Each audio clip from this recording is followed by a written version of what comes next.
Hand in Hand Rural Education Service started out as a non-governmental organization in July 2011 and was incorporated as a nonprofit in Massachusetts, United States on 23rd February 2012 in an effort to provide better education for students plagued by education inequity. Education inequity, the disparity that certain students experience in their education as compared to other students due to their socioeconomic, racial, and geographic reasons, is a problem that is present in many countries over the world. Each year, more than 200 million Chinese children are denied access to quality education. As China's economy has evolved, the difference between rich and the poor has widened substantially. There is an achievement gap, not just an income gap. Children living in low-income communities have little chance to make a better life for themselves, simply because of where they were born. While about 81% of Chinese students from major urban centers are able to attend college, only about 3% of their peers from rural regions have the chance to gain access to higher education. Here at Hand in Hand, we believe that everyone should care for the disadvantaged children. Do not let fear stand in the way of one's dreams. Be a practitioner. Let your actions now create a more meaningful future. Planning started in July 2011, and in December 2011, the Hand in Hand team went on a survey trip to Inner Mongolia, China. The team surveyed 4 schools, collected 34 class advisor surveys, 688 student surveys, and 686 student extracurricular reading surveys, in getting a better understanding of the state of rural education in China. The team also received 650 letters from students telling us about their ambitions and dreams. From December 2011 to June 2012, we built 38 in-class reading corners for the Reading Corner program, donated 3,044 books for these reading corners, and sponsored breakfasts for 179 impoverished students for the 1 egg a day breakfast program. Now, the main program of Hand in Hand is the Summer International Cultural Exchange Program, which takes place every summer. It's a 2-week-long program where volunteers work about 14 hours a day. For these 2 weeks, volunteers work from 8 a.m. every day to 10 p.m. During this time period, we expect diligence from our volunteers because we cannot be wasting these kids' time, especially right before their finals exam. Now, of course, it's not always work and no play. The 1.5 days we get to spend on the Mongolian prairie is nice. We have a bonfire, we have some great food, we got fireworks, we got the PA system set up for karaoke. It's a great way to relax from a week of hard work and de-stressing ourselves for the second weeks of work. And I think to most of our volunteers, this trip is quite enjoyable. Obviously, there's a big difference between the main focus of the 2012 summer program and the 2013 summer program. In the 2012 summer program, we mainly focused on teaching English classes and reading classes in a fun and games-filled manner with the aim of getting kids interested in learning English and doing more extracurricular reading with the reading corners we donated, of course. They did not have reading corners or libraries prior to that. However, during the 2013 summer program, the hand-in-hand volunteer team introduced handpads into student classrooms. Handpads are tablet computers with learning applications and softwares and videos, audiobooks, ebooks, etc. in them. The hand-in-hand team introduced these handpads into student classrooms and taught classes for 5 hours a day with these tablet computers, with the aim of smoothly introducing multimedia educational tools into student classrooms when the next school year starts. Now, why education? Nelson Mandela once said, "Education is the most powerful weapon by which you can use to change the world." Here at Hand in Hand, we believe that education is the best and maybe the only way to create long-term, sustainable change.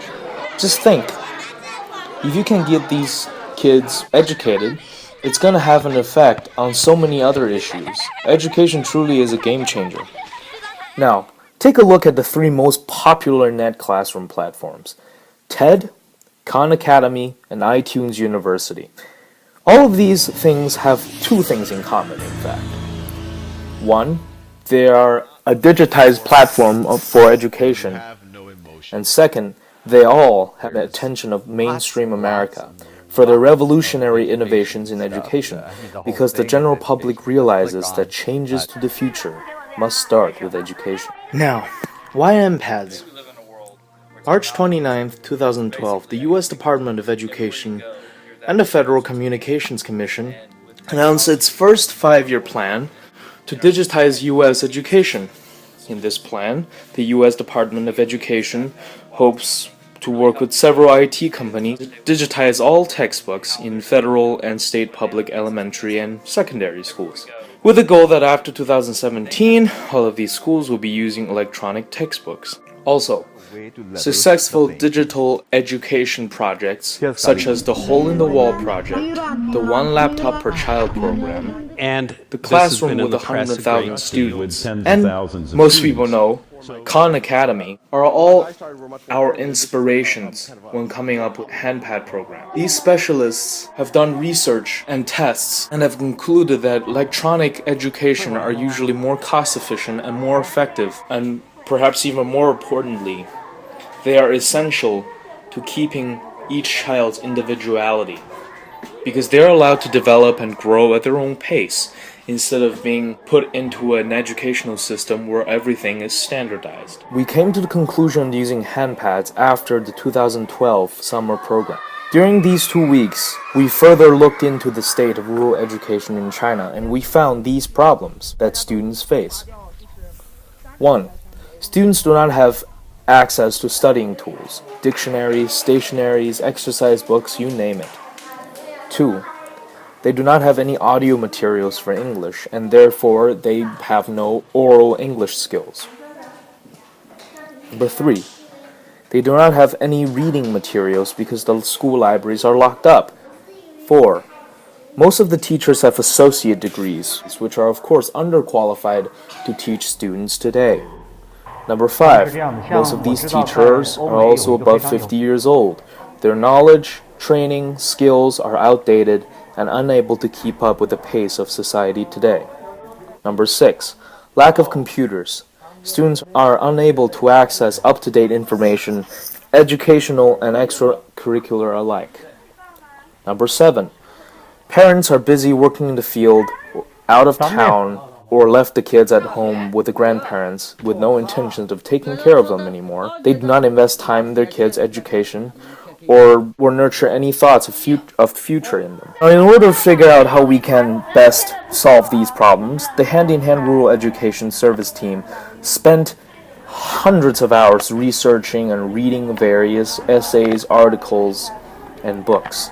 We came to the conclusion that the most cost-efficient method to solve this problem is with the help of electronic studying platforms.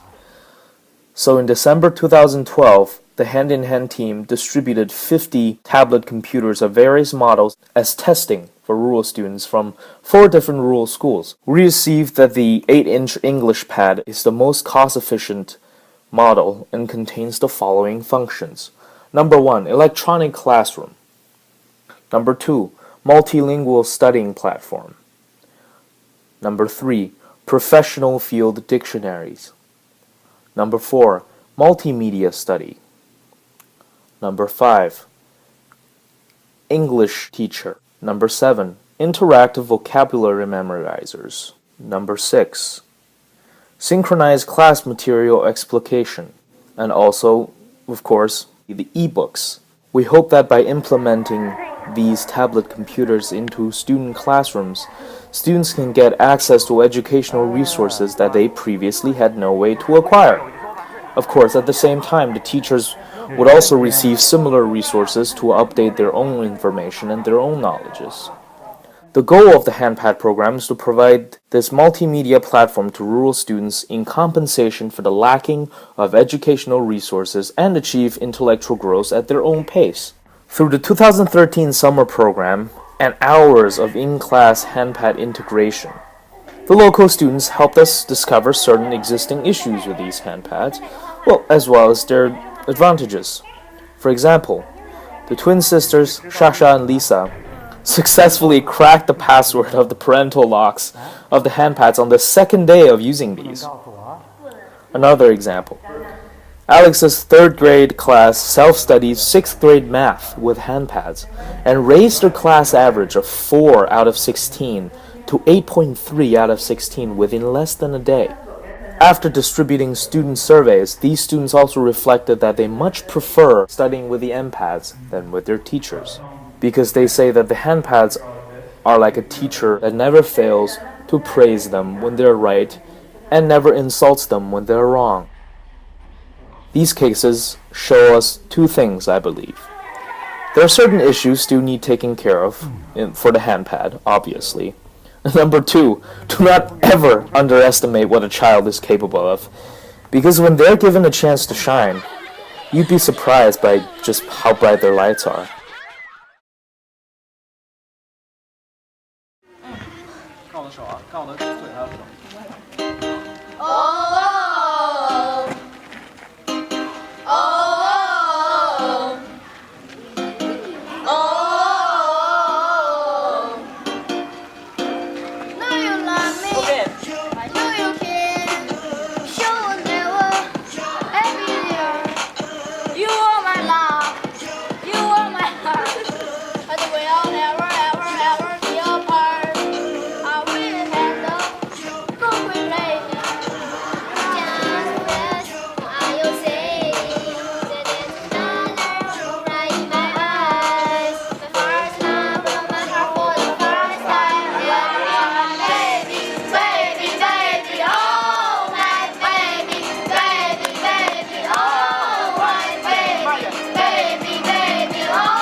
Finally, Hand-in-Hand Rural Education Service hopes to mobilize more social forces and utilize information technology in guiding these students to gain access to a better education.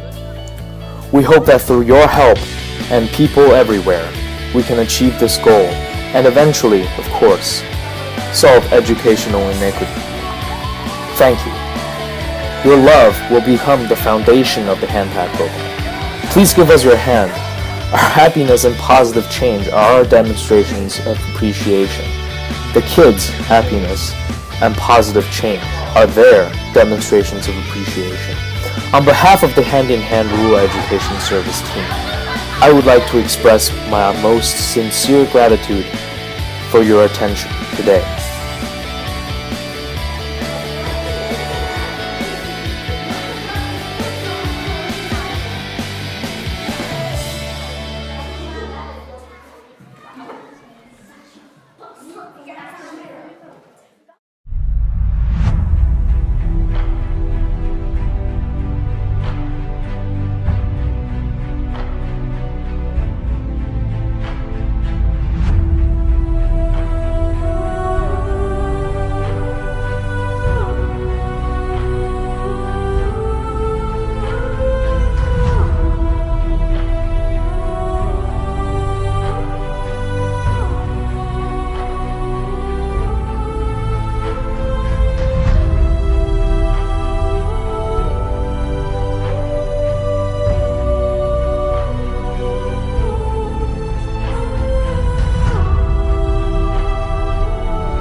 I feel that the cause is very worthy. I feel that it's a cause that no one has addressed because there's no immediate benefits to it, or no immediate repercussions. But I feel that it is necessary that someone addresses these issues, as it is very hard for people in these situations to uplift themselves by themselves.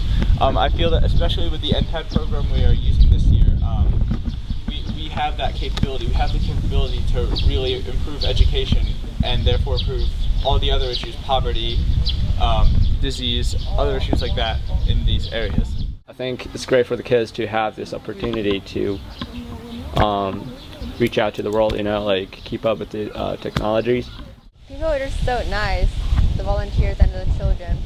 They teach me a lot. The children are really positive about life and their curiosity, their willingness to learn. And the volunteers are, most of the volunteers work really hard, and their positive attitudes influence me. I think I learned my leadership skills really well.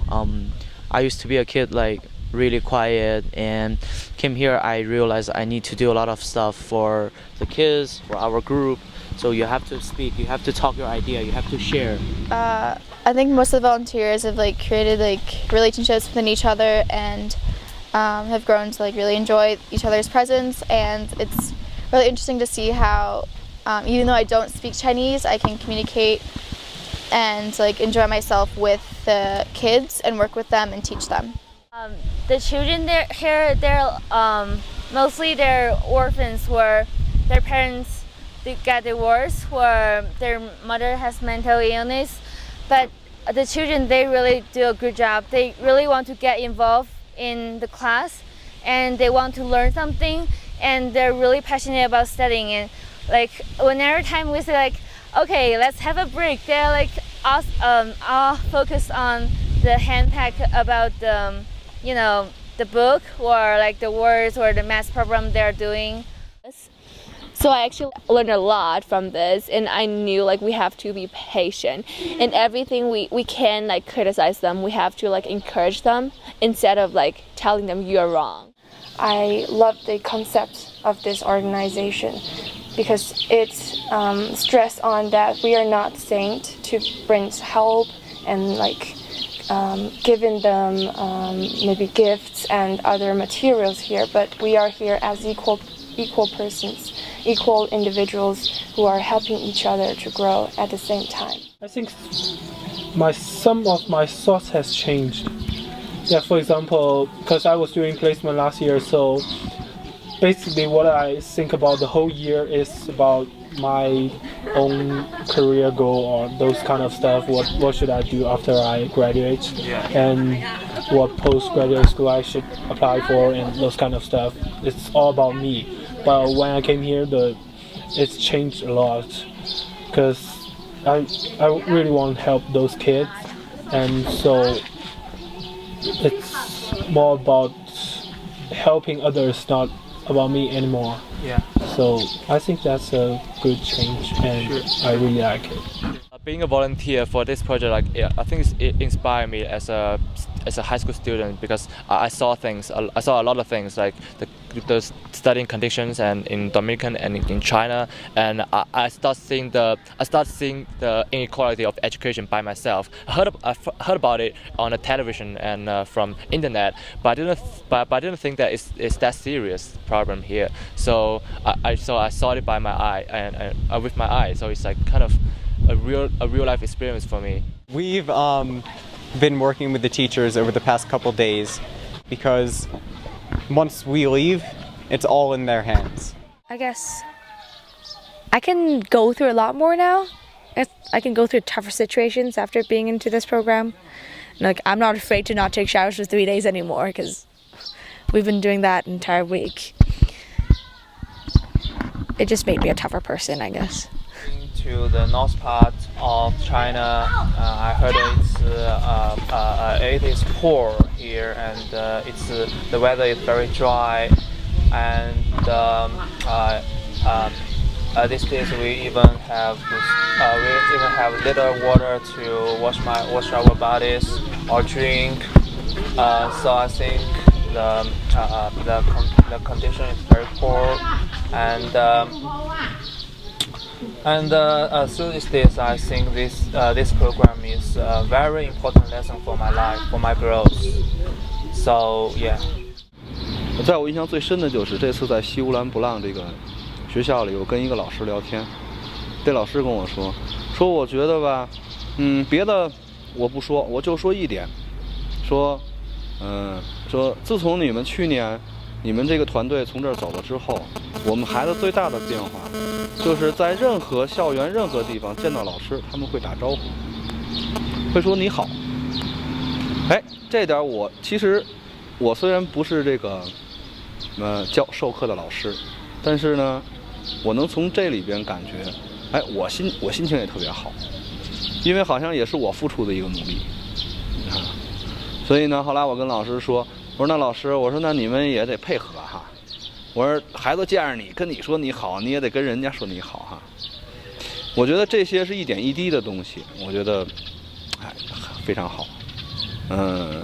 我们传递的其实更多的是给孩子给他们一些希望，能够让他们对学习有更多的想法，